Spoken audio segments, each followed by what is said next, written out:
ಆತ್ಮೀಯ H16 news ಅರ್ಥಾತ್ ಹೇ ಸಿದ್ದರಾಮಯ್ಯ ಸ್ವಾಗತ. ನಾನು ನಿಮ್ಮವ MI ಅಥವಾ ಮಲ್ಲಪ್ಪ ಜೋತಾವರ. ಆತ್ಮೀಯರೇ, ಮತ್ತು ಈ ಮೈಕ್ರೋ ಫೈನಾನ್ಸ್ಗಳ ಹಾವಳಿ ಶುರುವಾಗಿಬಿಟ್ಟದ ಅಂತೇಳಿ ಮೇಲೆ ಮತ್ತೆ ರಿಪೋರ್ಟ್ಸ್ ಬರ್ತಾ ಇದ್ದಾವೆ. ಬೈಲಹೊಗಲದ ಇತ್ತೀಚೆಗೆ ಒಬ್ಬ ಹೆಣ್ಮಗಳು ಅನೆಗೋಳ ಗ್ರಾಮದ ಹೆಣ್ಮಗಳು ಆತ್ಮಹತ್ಯೆ ಮಾಡ್ಕೊಂಡಿದ್ದು ನೀವು ನೋಡಿದ್ದೀರಿ.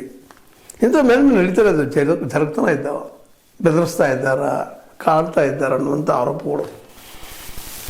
ಈ ಸಾಲ ತಗೊಳ್ಳೋದು ಯಾಕೆ ಈ ರೀತಿ ಬೆಳೀಲಿಕ್ಕತ್ತದರೆ, ಇದಕ್ಕೆ ಕಾರಣ ಏನು ಅಂದಾಗ ಸಹಜ ನಾವು ಭಾಳ ಸಲ ಈ ವಿಷಯ ಚರ್ಚೆನೂ ಮಾಡಿದ್ದದ ಹಿಂದೆ.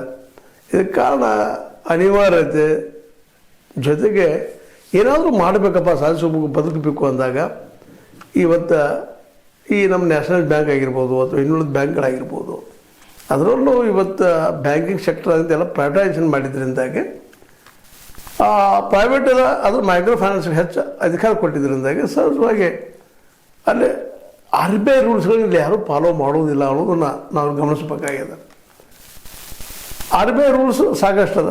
ಮತ್ತು ಇವು ತೆಗೆದುಕೊಳ್ಳೋರು ಸಹಿತ ಏನಪ್ಪ ಅಂತಂದ್ರೆ ಆ ಸಂದರ್ಭದಲ್ಲೇ ಏನಾದರೂ ನಮ್ಮ ಡೆಡ್ಲಿ ಬೇಕಾಗಿದೆಪ್ಪ ದುಡ್ಡಿದು, ನಾವು ಇದರಲ್ಲಿ ಏನೋ ಕೆಲಸ ಸಾಧಿಸ್ತೀವಿ ಮಾಡ್ತೀವಿ ಅನ್ನೋಂಥ ಮನುಷ್ಯನ ಒಂದು ಹುಚ್ಚ ಆವೇಶ ರೀ. ಯಾಕೆಂದರೆ ಆರ್ಥಿಕವಾಗಿ ಸಬಲ ಇಲ್ಲದಂಥವ್ರೆ ಈ ಸಾಲ ಮಾಡುವಂಥದ್ದಂತ ಬದುಕು ನಡೆಸೋದು ಕಷ್ಟದ. ಇವತ್ತು ಮಾರ್ಕೆಟು ದುಡ್ಡೇ ಆಗಿಬಿಟ್ಟದ. ಜೊತೆಗೆ ಈ ನ್ಯಾಷನಲ್ ಬ್ಯಾಂಕ್ಗಳಂತೂ ಹೆಚ್ಚು ಕಡಿಮೆ ಸಾಲ ಕೊಡೋದನ್ನ ಬಂದ್ ಮಾಡಿದಂಗೆ ಮಾಡಿದ್ದಾರೆ. ಎಲ್ಲ ಪ್ರೈವೇಟ್ ಕಂಪ್ನಿಗಳಿಗೆ ಅಲ್ಲೇ ಇಲ್ಲೇ ಕೊಟ್ಟು ಸಾಕಷ್ಟು ಅವು ಲಾಸ್ ಆಗಿದಾವಿಲ್ಲ ಅಂತಲ್ಲ, ಎಷ್ಟೋ ಜನ ಈ ಕಾರ್ಪೊರೇಟ್ಗಳು ಕಂಪ್ನಿಗಳು ಮಾಡ್ಕೊಂಡು ಸಾವಿರಾರು ಕೋಟಿ ರೂಪಾಯಿ ಎಬ್ಬಿಸ್ಕೊಂಡು ಹೋಗಿಬಿಟ್ಟಿದ್ದು ನಾವು ನೋಡಿದ್ದೀವಿ. ಈಗಾಗಲೇ ಲಾಸ್ ನಾವು ನೋಡ್ತಾನೆ ಇದ್ದೀವಿ.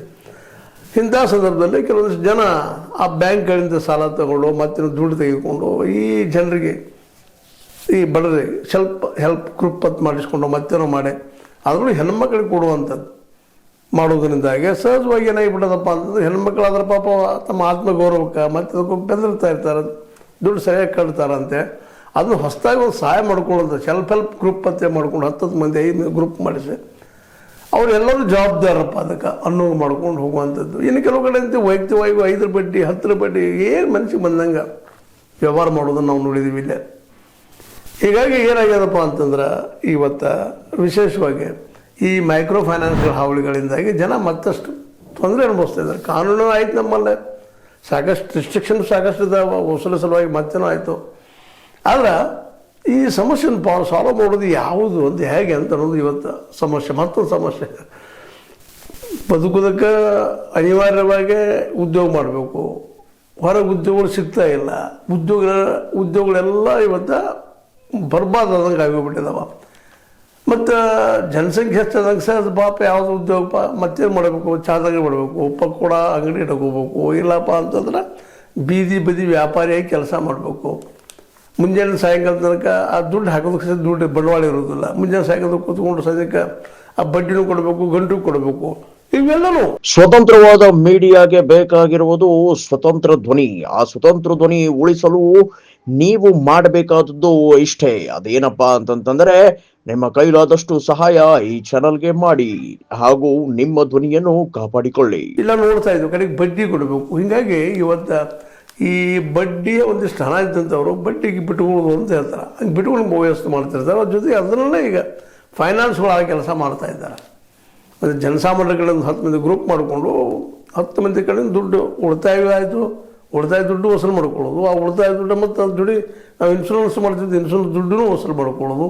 ಅದು ಮುಗಿದ ಮೇಲೆ ಆ ಬಡ್ಡಿನೂ ಹೇಳೋದು ಇಲ್ಲ ನಮ್ಮದು 18% ಅದ ರೀ, ಅಂದರೆ ವರ್ಷಕ್ಕೆ 18% ಅದ, 15% ಅದ, 14 ಅದ, 13 ಅಂತ ಹೇಳೋದು ಅಷ್ಟ. ಅದರ ಹಿಡನ್ ಅಜೆಂಡಾ ಅಂತೀವಿ ನಾವು, ಹಿಡನ್ ಒಂದು ಏನಪ್ಪ ವಸೂಲಿ ಅದು ಬೇರೆ. ಹೀಗಾಗಿ ಇವತ್ತು ಜನಸಾಮಾನ್ಯರು ಈ ಮೈಕ್ರೋ ಫೈನಾನ್ಸ್ಗಳ ಒಂದು ಹಾವಳಿಯಿಂದಾಗಿ ಒದ್ದಾಡೋದಷ್ಟೇ ಅಲ್ಲ, ಬದುಕೋದು ಹೆಂಗೆ ಅನ್ನುವಂಥ ಪರಿಸ್ಥಿತಿ. ಕೆಲವೊಮ್ಮೆ ನಾವು ಈಗ ಅಂಥದ್ದು ವರದಿಗಳನ್ನು ಮಾಡಿದ್ದದ.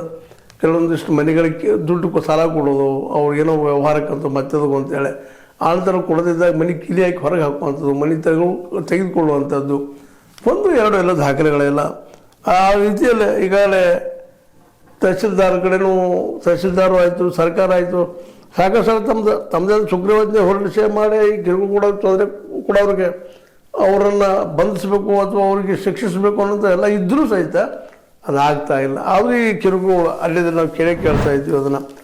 ಪೊಲೀಸ್ ವರಿಷ್ಠಾಧಿಕಾರಿ ಆಗಿರ್ಬೋದು, ಮತ್ತರ ಕಡೆ ಆಗಿರ್ಬೋದು, ಎಲ್ಲ ಹೋಗಿ ಕಂಪ್ಲೇಂಟು ಕೊಟ್ಟಂಥವ್ರು ಇದ್ದಾರೆ. ಕೆಲವೊಮ್ಮೆ ಕಂಪ್ಲೇಂಟ್ ಕೊಟ್ಟರು ಸಹಿತ ಅವು ಕಾರ್ಯರೂಪಕ್ಕೆ ಬರಲಾರ್ದ. ಮತ್ತು ಅದೇ ಕಾರಣ ನಾವು ಗಮನಿಸ್ಬೇಕಾಯ್ತೇನಪ್ಪ ಅಂದ್ರೆ ಅವ್ರ ಕಡೆ ದುಡ್ಡು ತೊಗೊಂಡಿದ್ದು ಕರೆನೇ ಇರ್ತದೆ. ಅಂದಾಗ ಅವ್ರು ವಾಪಸ್ ಕೇಳೋದು ಸರಳ ಇರ್ತದೆ. ಅವರ ಕಾನೂನು ಪ್ರಕಾರ ಏನು ಬೇಕಾಗಿದೆ ಅಷ್ಟು ತೊಗೊಂಡಿರ್ತಾರೆ. ಉಳಿದು ಇವ್ರು ಹೇಳ್ತಾರೆ ಅಷ್ಟೇ ಬಾಯಿ ಮಾತಿಂದ ಸಾಲ ತೆಗೆದುಕೊಂಡವ್ರು, ಇಲ್ಲ ಅಷ್ಟು ಪರ್ಸೆಂಟೇಜ್ ಇಷ್ಟು ಪರ್ಸೆಂಟೇಜ್ ಇರ್ತಾರೆ. ಅವರು ರೆಕಾರ್ಡ್ ಏನು ಮಾಡಿರ್ತಾರಪ್ಪ ಅಂತಂದ್ರೆ ಇವತ್ತಿನ ಯಾವುದೂ ಸೇರಿಸಲಾರದ ಕೇವಲ ನಾವು ಸಾಲ ಕೊಟ್ಟಿವಿ ಅದು ಇಂಟ್ರೆಸ್ಟ್ ಎಷ್ಟಪ್ಪ ಅಂತ ಹೇಳುವಂಥ ಕೆಲಸ ಮಾಡ್ತಿದ್ದಾರೆ. ಆಗ ತಿಕ್ಕಾಳು ಶುರು ಆಗ್ತಾವೆ. ನೀವು ಇಷ್ಟು ತುಂಬಿದ್ದೀರಿ, ನೀವು ಇಷ್ಟೇ ಹೇಳ್ತೀರಿ, ಹೇಗೆ ಶುರು ಆಗ್ತಾವೆ. ನಾವು ಹೆಚ್ಚು ಮುಟ್ಟಿಸಿದ್ರಿ ಅಂತ ಕೆಲವೊಬ್ರು ಅಂತಾರೆ. ಇನ್ನು ಕೆಲವೊಬ್ರು ಉಳಿತಾಯ ದುಡ್ಡು ಕೊಟ್ಟಿಲ್ಲ ಅಂತ ಹೇಳ್ತಾರೆ. ಇವೆಲ್ಲ ಸತ್ಯಗಳು ಸುಳ್ಳು ಅಂತಲ್ಲ. ಯಾಕಂದ್ರೆ ದುಡ್ಡು ತೊಗೊಳ್ಳೋ ಮುಂದೆ ಮನುಷ್ಯಕ್ಕೆ ಸಹಜ ಇರ್ತದೆ. ಏನೋ ಗೆಲ್ತೀನಿ, ಮಾಡ್ತೀನಿ, ಸಾಧಿಸ್ತೀನಿ, ಮುಟ್ಟಿಸ್ತೀನಿ ಅನ್ನೋಂಥ ಒಂದು ಗುಂಬು ಥರ ಇರ್ತದೆ. ಆದರೆ ನಂತರ ದಿನ ಹೋದಂಗೆ ಅವೆಲ್ಲನೂ ಎಷ್ಟು ಕಠೋರ ಆಗ್ತಾವಪ್ಪ ಅಂತಂದ್ರೆ ಇದೆಲ್ಲ ಸಾಧ್ಯದನ ಅನ್ನುವಂಥ ಮಾತು. ಯಾಕಂತಂದ್ರೆ ಸಹಜವಾಗಿ ಇವತ್ತು ನಾವು ಇವೆಲ್ಲ ಘಟನೆಗಳು ನೋಡಿದಾಗ ಇದಕ್ಕೆಲ್ಲ ಕಾರಣ ಏನಪ್ಪ ಅಂತಂದ್ರೆ ಸಿಂಪಲ್ಲಾಗಿ ಹೇಳುವಂಥದ್ದು ಉದ್ಯೋಗಗಳಿಲ್ಲದ್ದು, ಉದ್ಯೋಗ ಸೃಷ್ಟಿ ಮಾಡಬೇಕಾದಂತಹ ನಮ್ಮ ಸರ್ಕಾರಗಳು ಆ ದೇಶದಲ್ಲಿ ಹೆಜ್ಜೆ ಇಡದೇ ಹೋಗಿದ್ದು ಅಂತ. ಅದರಲ್ಲೂ ವಿಶೇಷವಾಗಿ ಸಾಲ ತೆಗೆದುಕೊಳ್ಳುವಂಥ ಪ್ರಮೇಯ ಯಾಕಪ್ಪ ಅಂದ್ರೆ ಉದ್ಯೋಗ ಇದಕ್ಕಾಗಿ ಬರ್ತದೆ. ಉದ್ಯೋಗ ಸೃಷ್ಟಿ ಇದಕ್ಕಾಗಿ ಹಲವು ಸಲ ಚರ್ಚೆ ಮಾಡಬೇಕಾಗಿದೆ. ಅದನ್ನು ನಮ್ಮಲ್ಲೂ ಮಾಡಿದ್ದದ ಇಲ್ಲ ಅಂತಲ್ಲ. ಉದ್ಯೋಗಗಳು ಸೃಷ್ಟಿ ಆಗಬೇಕು. ಒಂದು ಸೃಷ್ಟಿಯಾಗೋ ಕ್ಷೇತ್ರ ಯಾವುದಪ್ಪ ಅಂದ್ರೆ ಅದು ಈಗಾಗಲೇ ಹಲವು ಸಲ ಗೊತ್ತಿದ್ದಂಗೆ ಇಲ್ಲೇ ಈ ಒಂದು ಅಗ್ರಿಕಲ್ಚರ್ ಫೀಲ್ಡ, ಇನ್ನೊಂದು ಈ ಬಿಸ್ನೆಸ್ ಅಥವಾ ಬಿಸ್ನೆಸ್ ಅನ್ನೋಕ್ಕಿಂತಲೂ ಇಲ್ಲೇ ಉದ್ಯೋಗಗಳಿಗಿಂತ ಉದ್ಯಮಿಗಳ ಬಗ್ಗೆ ಸ್ಮಾಲ್ ಸ್ಕೇಲ್ ಇಂಡಸ್ಟ್ರಿ ಆಗಿರ್ಬೋದು, ಲಾರ್ಜ್ ಸ್ಕೇಲ್ ಇಂಡಸ್ಟ್ರಿ ಆಗಿರ್ಬೋದು, MSMEಗಳಾಗಿರ್ಬೋದು, ಅವುಗಳನ್ನು ಅವರು ಯಾರ್ಯಾರು ಪರಿಣಿತಿರ್ತಾರೆ ಆ ದೇಶದಲ್ಲಿ ಸಿಗುವಂಥದ್ದು. ಅದು ನಮ್ಮಲ್ಲಿ ದುರಂತ ಏನಾಗಿದೆಪ್ಪ ಅಂತಂದ್ರೆ ಈ ಟೆಕ್ನಿಕಲಿ ಅಂದರೆ ತಾಂತ್ರಿಕವಾಗಿ ನಾವು ಇದ್ದಂಥವ್ರು ಏನಪ್ಪ ಅಂತಂದ್ರೆ ಇವತ್ತು ಭಾಳಷ್ಟು ಹಿಂದೆ ಉಳಿದಿದ್ವಿ. ಒಕ್ಕಲ್ತನದಲ್ಲೂ ಸಹಿತ ಲಾಭದ ಉದ್ಯೋಗ ಆಗಿ ಮಾಡ್ಕೊಂಡಿಲ್ಲ, ಅದನ್ನು ಮಾರ್ಕೆಟ್ ಅವ್ರ ಕೈಯಲ್ಲಿಲ್ಲ. ಹೀಗಾಗಿ ಒಂದಿಲ್ಲ ಒಂದು ಸಮಸ್ಯೆಗಳು ಮೇಲೆ ಹೇಳ್ತಾನೆ ಇದ್ದಾವೆ. ಈ ಎಲ್ಲ ನೆಲಗಟ್ಟಿನಲ್ಲಿ ನಾವು ಯೋಚನೆ ಮಾಡಿದಾಗ ಸಹಜವಾಗಿ ಅನಿಸೋದು ಈ ಸಾಲದ ವ್ಯವಸ್ಥೆ ಹೋಗ್ಬೇಕಾಗಿತ್ತಪ್ಪ ಅಂತಂದ್ರೆ ಸರ್ಕಾರ ನೇರವಾಗಿ ಜವಾಬ್ದಾರಿ ಹೋಗಬೇಕು. ಎಲ್ಲರೂ ಸರ್ಕಾರ ಎಷ್ಟು ಮಾಡ್ತಂತ ಎಲ್ಲರೂ ಪ್ರಶ್ನೆ ಮಾಡ್ತಾರೆ, ಇಲ್ಲ ಅಂತಲ್ಲ.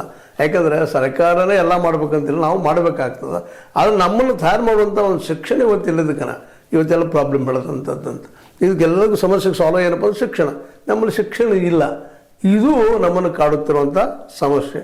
ಹೀಗಾಗಿ ಏನಪ್ಪ ಅಂತಂದ್ರೆ ನಾವು ಭಾಳಷ್ಟು ಸಲ ಈ ದಿಶೆಯಲ್ಲಿ ಯೋಚನೆ ಮಾಡುವಂಥದ್ದು ಆಗ್ತದೆ.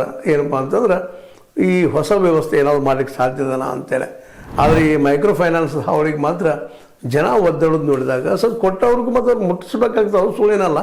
ಆದರೆ ಅವ್ರು ಬಡ್ಡಿ ಅದನ್ನು ಹೆಚ್ಚಿಗೆ ಮಾಡಿ ವಸೂಲಿ ಮಾಡುವಂಥದ್ದು ಅವ್ರು ಹೇಳಿದ್ದಕ್ಕೆ. ಯಾಕಂದ್ರೆ ಅವ್ರಿಗೆ ಮತ್ತೊಂದು ಉದ್ಯೋಗ ಇರುವುದಿಲ್ಲ, ಇದ್ರ ಮೇಲೆ ದುಡ್ಡು ತೆಗೆಯುವಂಥದ್ದು, ಅದಕ್ಕೆ ಹೆಚ್ಚು ಲಾಭ ಮಾಡ್ಕೊಳ್ಳೋದು ಚೆಲ್ಲಿ ಅವರೂ ಮಾಡ್ತಾರೆ. ಅದಕ್ಕೆ ತೊಗೊಂಡಂಥವ್ರು ಅದು ಮುಟ್ಟಿಸಲಾರದು ಒದ್ದಾಡುವಂಥ ಪರಿಸ್ಥಿತಿ ನಿರ್ಮಾಣ ಆಗಿ ಇವ್ರಿಗೆ ಮರಳಿಸುವಂಥ ಉದ್ಯೋಗಗಳು ಇರುವುದಿಲ್ಲ. ಏನು ಮಾಡಿದ್ರು ಇವ ದಿನನಿತ್ಯದ ಕೆಲಸಗಳನ್ನು ಮಾಡುವಂಥ ಪ್ರಸಂಗಗಳು ಬರ್ತಾವೆ.